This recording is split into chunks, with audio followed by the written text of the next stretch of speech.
Alborada. Alvorada é o título desse novo álbum de música espanhola, que reúne música que eu conheço desde que eu comecei a tocar violão, porque meu primeiro professor de violão tocava algumas dessas músicas, Los Mayos, Albada, Sonatina, e elas me passavam uma sensação de frescor, sabe, de orvalho da manhã, de uma coisa que nasce no começo do dia. Era uma música ao mesmo tempo tão otimista, não era exatamente original, mas ela dava essa sensação tão agradável, né, de novidade da sonoridade do violão, que aquilo ficou na minha cabeça até o momento em que eu fui de fato estudar essas músicas e percebi que elas de fato representam uma alvorada no repertório de violão.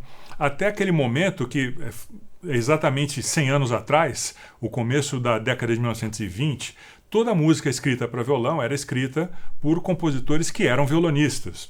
E a partir desse momento, vários violonistas, mas especialmente André Segovia, começaram a encomendar música de compositores que não tocavam violão. E essa é a primeira geração de compositores espanhóis que escreveram para violão sem tocar o instrumento. Turina, Moreno Torroba, Arregui e alguns outros. E eu resolvi reunir essas músicas que foram estreadas mais ou menos durante a década de 20 e começo da década de 30.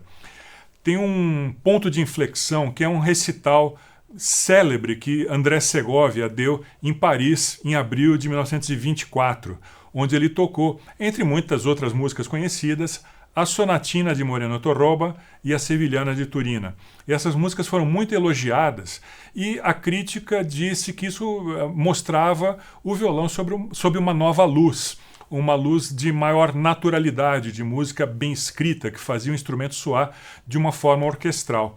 Isso realmente é um conceito novo, especialmente para o tipo de público que Segovia tocou.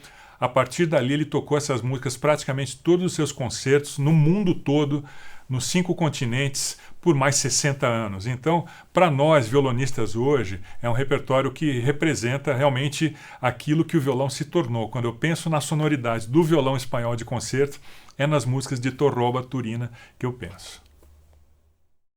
Na década de 20, o compositor espanhol de maior prestígio internacional era Manuel de Falla. Falla escreveu uma pequena obra para violão em 1920. O único outro compositor espanhol cuja reputação internacional se rivalizava com Manuel de Falla foi Joaquim Turina. Turina é um compositor que de fato vinha do sul da Espanha. Hoje em dia, quando a gente pensa em música espanhola, a gente normalmente pensa em música da Andalucia, que é a região sul da Espanha, uma região com uma influência mourisca muito forte, uma região que foi dominada pelos povos muçulmanos por séculos, né? E a gente pensa também, claro, no povo romani, antigamente chamado de ciganos, que tem uma presença muito forte nas cidades de Granada, Sevilha, Córdoba e assim por diante. Então, quando a gente pensa em Espanha, na verdade a gente está pensando numa região da Espanha. Só que uma boa parte dos grandes compositores espanhóis, eles vêm de outras regiões. Eles vêm de Castilha, onde fica Madrid, ou da Catalunha, onde fica Barcelona. E Turina não. Turina é um sevilhano da gema. Por isso que a música dele tem essa profundidade, esse duende, né? Essa sensação de conexão com uma esfera espiritual mais intensa, que é uma característica tão forte da música flamenca. Isso aí está sempre presente na música de Turina. Ele escreveu essa Sevilhana em 1923. Segovia imediatamente estreou a obra, ela fez um enorme sucesso e se tornou parte do repertório muito, muito rapidamente. E ao longo dos anos seguintes ele escreveu também o Fandanguillo, que foi estreado ainda na década de 20, algumas obras que não entraram nesse álbum e a homenagem a Tárrega, composta por 2 pequenas peças, Garrotín e Soleares, que também são palos da música flamenca. Então, Turina ele consegue passar para a gente esse jeito muito profundo de improvisar, de falar dos próprios sentimentos de uma maneira muito intensa, que é a característica mais evidente da música andaluza e que perpassa toda a obra de Turina, em especial a obra de violão. Vicente Arregui é um compositor que pertence a uma geração um pouquinho anterior.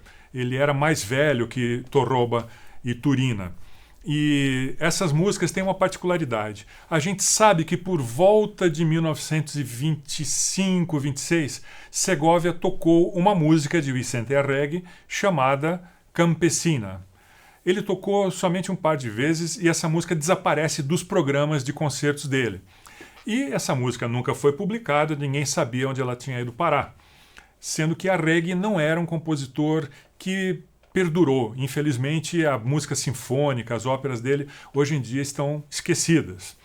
Qual não foi a surpresa, então, quando finalmente o espólio de Segovia foi aberto, né, o baú em que ele conservava as suas partituras, os seus manuscritos foi aberto e essa campesina foi encontrada no meio desses papéis, junto com outras várias peças, no caso, formando 3 peças líricas. Então essas obras foram redescobertas em 2001 e publicadas na Itália pelo maestro Angelo Gilardino, e foi essa fonte que me inspirou a aprender essas músicas. Campesina é, na minha opinião, a mais charmosa das 3, mas a primeira se chama Confidência, uma música muito introspectiva, que fala muito de sentimentos íntimos, e a segunda é um intermédio que a gente usa exatamente com essa função, uma ligação entre a Confidência e a Campesina. E Campesina, como o nome diz, ela tem um drone, ela tem um balanço repetitivo, que é uma característica muito forte da música camponesa de uma forma geral, não só na Espanha, mas em vários países. É incompreensível que Segovia não tenha continuado a tocar. Essa música realmente é uma doçura. Eu adoro tocar a Campesina de Vicente Arregui. Federico Moreno Torroba era um compositor muito promissor no início da década de 20. Ele conheceu André Segovia em 1918 e, aparentemente, ele compôs um movimento, uma pecinha de 2 páginas chamada Dança Castelhana, ali por volta de 1922. Segovia sempre disse que essa foi a primeira obra escrita para ele por um compositor não violonista, antecedendo até Manuel de Falla. Hoje em dia a gente duvida um pouco, mas digamos que ele compôs no começo dos anos 20. Segovia estreou essa música na América do Sul. Quando ele voltou para a Espanha, vendo que tinha dado certo o experimento, Moreno Torroba escreveu mais 2 movimentos, o Fandanguillo e a Arada. Essas 2 se tornaram de imediato músicas muito populares, favoritas do repertório de Segovia, e formaram a Suite Castelhana, que está dentro do meu álbum. Nos anos seguintes, Moreno Torroba escreveu uma infinidade de música para violão, incluindo, naturalmente, as peças características no final dos anos 20 e a Sonatina em Lá maior, que foi tocada por Segovia por décadas a fio, e para muita gente ela ainda é uma daquelas músicas que definem a sonoridade da guitarra clássica espanhola. Junto com as obras de Albéniz e Granados, é a obra espanhola mais popular, é uma delícia de tocar, é uma música de céu sem nuvens, na verdade, né? Como muito da obra de Moreno Torroba. O que acontece é que a partir de 1926 ele se tornou um compositor muito conhecido dentro da Espanha, porque ele se dedicou a um gênero de teatro musical tipicamente espanhol, que é a zarzuela. Ele foi o último grande mestre da zarzuela e, especialmente ali na virada para os anos 30, ele se tornou um compositor celebérrimo dentro da Espanha e depois um compositor muito poderoso também, porque ele foi presidente da Sociedade dos Compositores Espanhóis, ele foi dono e diretor de vários teatros de zarzuela, então ele realmente comandou esse gênero de teatro musical muito popular na Espanha ao longo do século XX. Ele escreveu centenas de obras para violão, todas muito jeitosas, música muito cômoda de se tocar no violão. Ela não é fácil, mas ela soa bem. É uma música que faz o violão soar com a sua melhor voz, com uma voz feminina às vezes, masculina às vezes, tudo mesclado. É uma escrita para violão absolutamente perfeita. Eu adoro Moreno Torroba. O que essas obras têm em comum? A primeira coisa é a qualidade da escrita para o violão. Não é muito fácil escrever para violão quando não se toca. Quando você começa a fazer uma melodia que é muito elaborada, harmonias muito sofisticadas, o violão começa a sofrer, a música começa a penar com dificuldade. Esses compositores, eles adotaram, por exemplo, Turina, ele usa muito as cordas soltas do violão. Isso cria uma harmonia um pouco ambígua, que fascinou esses compositores, simplesmente escutar os intervalos das cordas soltas do violão. Isso depois se tornaria um clichê, um lugar comum. Mas como é feito pela primeira vez com Turina, ela tem uma qualidade de um frescor, especialmente a sevilhana. É uma novidade, ela soa como uma música nova, apesar de 100 anos mais tarde a gente ter ouvido esse tipo de composição muitas e muitas vezes. A outra coisa é um tipo de melodia que ao mesmo tempo é lírica, ou seja, ela canta os sentimentos, mas ao mesmo tempo ela é rítmica. Então tudo que Torroba, Turina, Arregui escrevem é uma música que rapidamente gruda na nossa orelha porque ela tem as duas qualidades.